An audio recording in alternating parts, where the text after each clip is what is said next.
Dan with 24/7 Plumbing and Router in Victorville. Today we're doing a slab leak detection and a reroute. We just installed a new ball valve and a regulator, but the line was compromised on the inside as well.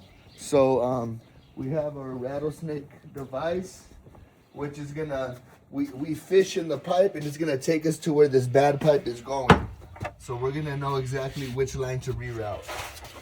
So how do we find where it's going? It vibrates in the wall and it'll indicate exactly where we have to run the water line to. So you can hear that ringing. So this right here is gonna be where our pipe's at. Okay.